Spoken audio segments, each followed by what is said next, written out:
राम राम आप सभी को। स्वागत है आपका मेरे चैनल वीएम मिस्टीरियस पे। मैं आपका अपना दोस्त विशाल। मेरे इस चैनल पे हम रियल लाइफ मर्डर केसेस, गो स्टोरीज इनके ऊपर बात करेंगे, क्योंकि मैंने अपने खुद की रियल लाइफ में कुछ ऐसा इंसिडेंट फेस किया है जो कि शायद मेरे लिए कभी भी भुलाना इम्पॉसिबल रहेगा। तो टाइम को और ज़्यादा वेस्ट ना करते हुए वीडियो को स्टार्ट करते हैं।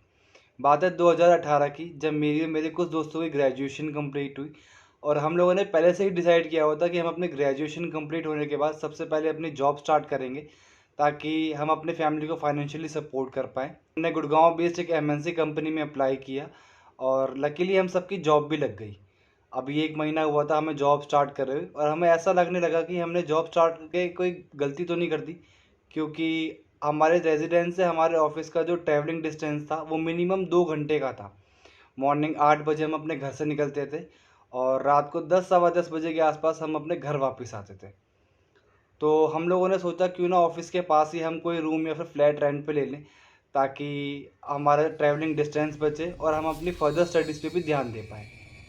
हमारे पेरेंट्स ने भी कोई ऑब्जेक्शन नहीं किया, उन्होंने बोला जैसा आपको ठीक लगे आप वैसा कर लो। हमने थोड़ी सी रिसर्च करी और छतरपुर में हमें एक अपार्टमेंट में एक फ़्लैट भी रेंट पे मिल गया। फ्लैट काफ़ी अच्छा था, हमारे बजट में भी था, तो हमने विदाउट टाइम वेस्ट करे हुए सीधा फ्लैट में शिफ्ट किया। वीडियो में आगे बढ़ने से पहले मैं आपको अपने दोस्तों का भी नाम बता देता हूँ। मेरा नाम विशाल है, मेरा एक फ्रेंड प्रशांत, भूपिंदर और आलोक।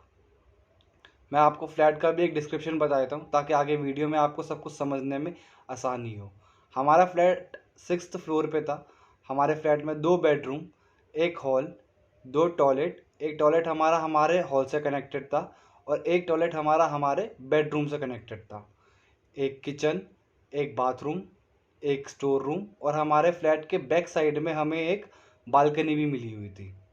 अभी लाइफ बहुत सॉर्टेड चल रही थी, 1 महीना हो गया था हमें फ्लैट में शिफ्ट हुए हुए, और मॉर्निंग हम 9:30 के अराउंड अपने फ्लैट से ऑफिस जाने के लिए निकलते थे, क्योंकि हार्डली सिर्फ 20 मिनट का डिस्टेंस था हमारे फ्लैट से हमारे ऑफिस का। और रात को आराम से 8 सवा 8 बजे के आसपास हम फ्लैट पे वापस आते थे, मार्केट से अपना डेली एसेंशियल का सामान लेते हुए। अभी कुछ दिनों में आलोक का बर्थडे आने वाला था, तो हम लोगों ने सोचा क्यों ना आलोक का बर्थडे सेलिब्रेट करें, एक छोटी सी हाउस पार्टी रख लेते हैं, क्योंकि हमारे कुछ फ्रेंड्स हमसे न्यू जॉब की पार्टी भी मांग रहे थे। तो हमने सोचा उनको हम पार्टी भी दे देंगे और आलोक का बर्थडे सेलिब्रेट भी हो जाएगा। आलोक के बर्थडे वाले दिन हमारे सारे दोस्त हमारे फ्लैट पे आए। हमने काफ़ी इन्जॉय किया, डांस किया, खाया पिया, काफ़ी इन्जॉयबल रहा वो दिन। ना रात को 1 सवा 1 बजे के आसपास हमारे दोस्त अपने अपने घर जाने लगे। हमारे 2 दोस्त हमारे साथ ही रुके, क्योंकि उन्होंने थोड़ी ड्रिंक ज़्यादा कर ली थी और अब उनके लिए घर जाना सेफ़ नहीं था। तो मेरे एक फ्रेंड ने आलोक और भूपेंद्र के साथ रूम शेयर करा, और हमारे एक फ्रेंड ने मेरे और प्रशांत के साथ रूम शेयर करा। रात को 3 सवा 3 बजे के आसपास मेरा वो फ्रेंड अभिषेक उठा। उसने मुझे बोला कि मुझे वॉशरूम यूज़ करना है, तो मैं कहाँ जाऊँ? तो मैंने उसको बोला कि हॉल से कनेक्टेड लेफ्ट हैंड साइड एक टॉयलेट है, तो वो यूज़ कर सकता है। वो गया, लेकिन 15 से 20 मिनट के बाद उसके बहुत ज़ोर-ज़ोर से चिल्लाने की आवाज़ आने लगी। कोई ज़ोर-ज़ोर से गेट नॉक कर रहा था। तो हम लोग सब उठ के बाहर गए और समझ में आया कि ये आवाज़ हमारे स्टोर रूम से आ रही है। मैं आपको स्टोर रूम के बारे में बता देता हूँ। एक्चुअल में हमारे स्टोर रूम का जो गेट था वो थोड़ा ख़राब था। अगर वो एक बार बंद हो जाता था तो वो वापस खुलता नहीं था इतनी ईज़िली। कम से कम 2 बंदे चाहिए उसको वापस पुश करके खोलने के लिए। हमने बहुत सारे गेट ठीक करने वालों को भी बुलाया, लेकिन सब आते थे अपना काम करके चले जाते थे। कोई फ़ायदा नहीं हुआ, वो गेट वैसा का वैसा ख़राब ही रहा। तो हमने उसको परमानेंट खुला छोड़ दिया, क्योंकि हम उस वहाँ पे स्टोर रूम में ज़्यादा कुछ सामान रखते नहीं थे। हार्डली झाड़ू पोछे का सामान रखते थे और शू रैक रखते थे, छोटा मोटा और सामान रखते थे जो हम ज़्यादा यूज़ नहीं करते थे। वो स्टोर रूम का गेट बंद था। आलोक ने और भूपेंद्र ने प्रेस करके वो गेट खोला और हमने देखा कि लेफ्ट हैंड साइड अभिषेक नीचे ज़मीन पे बैठा हुआ है, जो कि पूरा पसीने में लथपथ है, जैसे कि स्टोर रूम में बैठ के नहाया हो, और उसकी आंखों से कॉन्टिन्यू बेसिस पे पानी निकल रहा था। तो हमने उसको उठाया, हम उसको बाहर लेके गए, हमने उसको हॉल में बिठाया। 15 मिनट लगे उसको वापस नॉर्मल होने में। और फिर मैंने उससे पूछा कि तू तो वॉशरूम गया था, स्टोर रूम में कैसे पहुंच गया? उसने बोला हाँ मैं वॉशरूम ही गया था, लेकिन जैसे मैं वॉशरूम से बाहर आया तो मैंने देखा कि एक छोटी सी बच्ची किचन से सीधा स्टोर रूम की तरफ भागी है। तो मैं उसको निकालने के लिए स्टोर रूम से स्टोर रूम में गया। तो मैंने बोला 1 मिनट रुक, हमारे फ्लैट में कोई छोटी बच्ची नहीं है। उसने बोला हाँ मुझे पता है हमारे फ्लैट में कोई भी छोटी बच्ची नहीं है, मुझे लगा बाई चांस कोई पड़ोसी की बच्ची हमारे फ्लैट में आ गई है जो कि इधर उधर घूम रही है। तो मैं उसको निकालने के लिए स्टोर रूम में गया था, लेकिन जैसे ही स्टोर रूम में गया एकदम अपने आप गेट बंद हो गया। मैं गेट की तरफ मुड़ा गेट खोलने के लिए, लेकिन इतने में मुझे एहसास हुआ कि कोई मेरे पीछे खड़ा हुआ है। मैं उसको देखने के लिए वापस मुड़ा, लेकिन अंधेरा होने की वजह से मुझे कुछ ज़्यादा ढंग से दिखाई नहीं दे रहा था।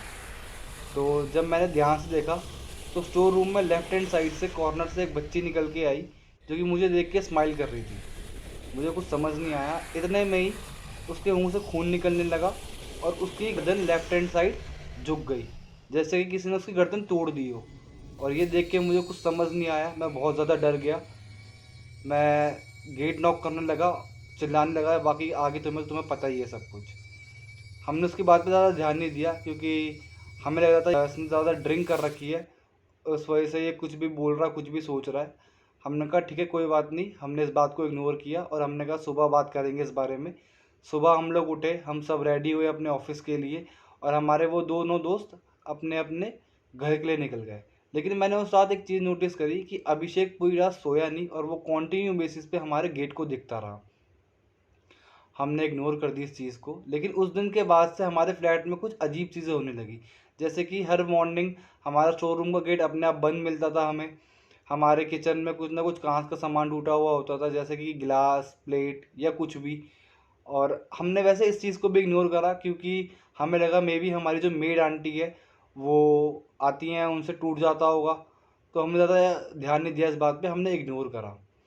अब वीकेंड आया, वीकेंड वाले दिन हमने सोचा कि काफ़ी दिन हो गए घर नहीं गए हैं, हम घर हो आते हैं, पेरेंट्स से भी मिल आएंगे। लेकिन प्रशांत ने मना कर दिया कि नहीं मैं नहीं जा पाऊँगा क्योंकि मेरे पास कुछ 5-6 प्रेजेंटेशन है जो कि मुझे रेडी करनी है और मंडे को मुझे ऑफिस में सबमिट करनी है, मेरे पास वर्कलोड ज़्यादा है। हमने कहा हाँ ठीक है कोई बात नहीं, तो अपना रह फ्लैट पे, अपना काम निपटा और हम अपना मिलाते हैं घर वालों से। उसने बोला हाँ ठीक है कोई दिक्कत नहीं है। हम मंडे को घर से ही अपना रेडी होके ऑफिस चले गए क्योंकि इतना टाइम नहीं था कि हम वापस फ्लैट जाएं और रेडी हों वहाँ पे जाके। तो हम लोग सीधा अपने घर से ही ऑफिस चले गए। लंच में हमें समझ में आया कि प्रशांत आज ऑफिस आया ही नहीं। मैंने उसको कॉल किया पूछने के लिए कि क्या हुआ, तू ऑफिस क्यों नहीं आया, बट उसने मेरा कॉल रिसीव नहीं करा। और शाम को छुट्टी होते होते हम उसको 5-6 कॉल कर चुके थे, मैसेज कर चुके थे, बट वो ना ही हमारा कॉल का कोई आंसर कर रहा था और ना ही मैसेज का रिप्लाई कर रहा था। हम सीधा शाम को अपने ऑफिस से छुट्टी होके फ्लैट पे गए, हम कहीं बीच में नहीं रुके क्योंकि हमें थोड़ा टेंशन हो गया था कि मे बी उसकी तबीयत ख़राब ना हो गई हो। क्या हुआ कि वो ना ही हमें कोई रिप्लाई कर रहा है, ना ही वो ऑफिस आया। हम लोग सीधा फ्लैट पे गए और जैसे ही हम फ्लैट खोल के अंदर एंटर किया, हमारी आंखें दिख के फटी की फटी रह गई क्योंकि फ्लैट की कंडीशन ही ऐसी थी।